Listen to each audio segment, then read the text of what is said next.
Hi guys! Ngayon po ay October 22, araw ng Martes. So yun, nagsimula ng pumutak-patak yung ulan, papalakas na. Dahil nga may bagyo tayong Christine. Signal number 2 na daw, Sorsogon City. Buti na lang maagang na suspend yung classes at saka office work at nang makapaghanda yung Christine. At syempre, sa safety na rin natin. Napansin nyo guys, kanina kalmado pa lang, ngayon palakas na yung ulan. Ayan po, nagsisisayawan na yung mga puno dito sa paligid namin. Since napapalibutan nga kami ng mga puno, wala naman ditong baha. So yun lang nakakatakot yung mga malalaking puno. Baka kasi mabagsakan yung bahay namin, mahirap na. Kaingay na din guys ng aso namin, natakot na siguro kasi malakas ang ulan, tilalamig siya. Sobrang out dahil walang kuryente, walang tubig sa CR. No problem. DIY, ayan. Gaya natin, baka bukas puno na to. Ito na rin ako yung bahay namin guys. Ayan, sobrang lakas ng hagupit ni Christine.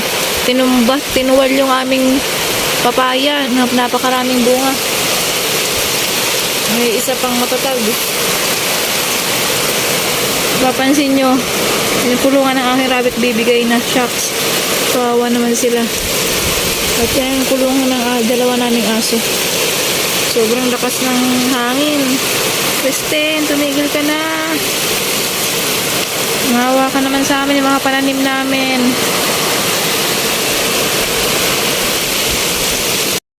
Grabe si Christine, ginawal yung mga Nakikita mo talaga guys kung paano sumasayaw yung mga puno. Grabe lakas. Yun.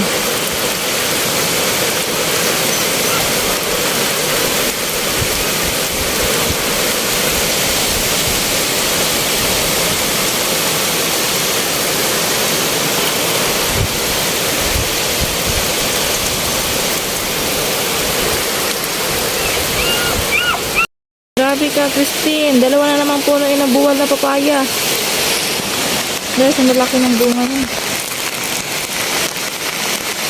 Sayang naman. Dami. Gulayin. Ang lakas na ng pagkabuhol. Sayang. Pinapahinog sana namin to. Kaya lang, yan. Ginuwal ni Christine. Bagyong Christine. Grabe ka. May isa pang matatag. Yan guys, update. Malapit naman mapuno dahil walang kuryente at may bagyo.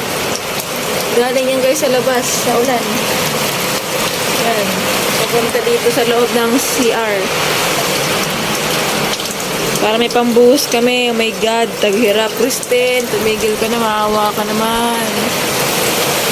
Bulong-bulong ng kalangitan. Morning guys, after ng Christine. Ang panahon ganun pa rin. Daming nawasak na pananim.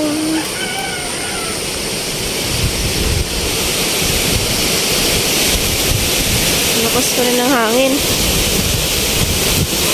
Yung sa aking kasi na natanggal ng bunga oh. Sayang, maliit pa. Hindi ko pwede kunin.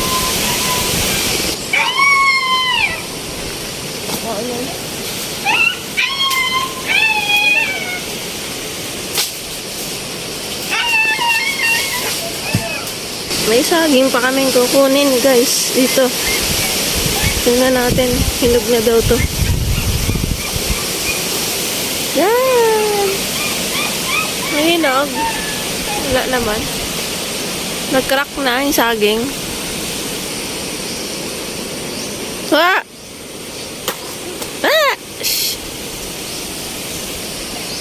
Ano, kawayan. Nasa ano na? Pato. Ay, pasaway ka, Christine.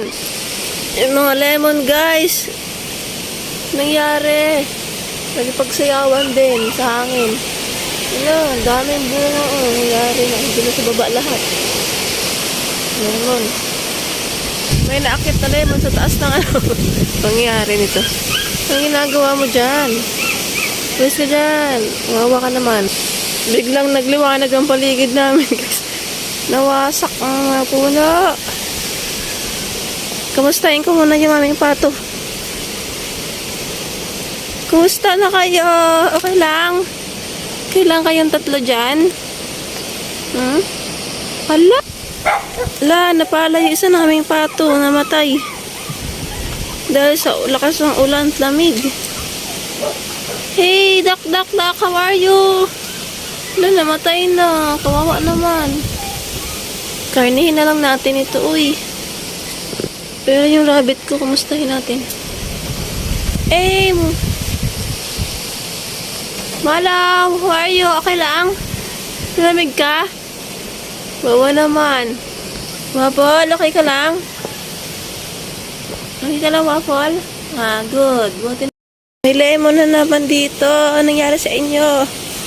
Okay lang kayo dyan? Ah.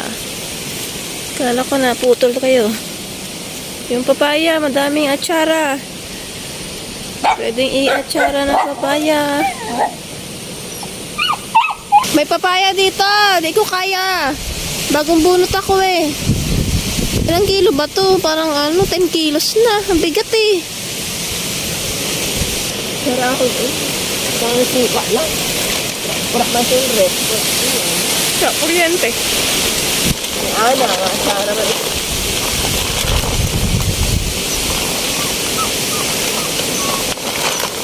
Dahan, bigat na. Nanay Ana. Bote mo yan kasi hindi ang kaya ni mami. Bigat. Hindi tulog eh. Ano ito pa eh? Sino mo na? Ilang kilo yan? Ito pa. Ay, grabe. Lakas pa ulit ang hangin. Ginabukasan na to. October 23 ngayon, guys. My goodness. Grabe to. Grabe winasak niya. Lakas pa rin ang hangin hanggang ngayon. Ang tigil. Putol. Dami nang naputol. Nabuwal. Ano pa ko? Kulang pa ba? Maawa ka naman. Guys, yung aming wire. Kasi naputol.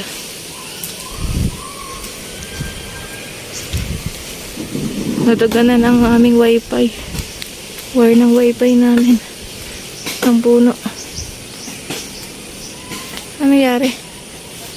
Hala, laki. Grabe.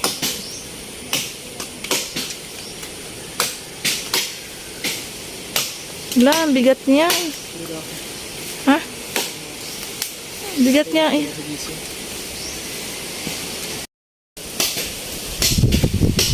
Yung wire ng wifi namin, wire ng kuryente namin guys, papunta yun sa bahay yun dun.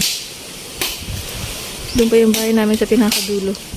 Yung kulay pula yung bubong. Ay, grabe. Wala yung wire ng PLDT. Bunot. Kaya, naputol? Hala. Mag-hold niyan. Yung ulo mo. Ay. Nakamatabaan ng sundang. Nalakas pa rin ang hangin guys. Grabe naman to. Bye na. Ah, grabe.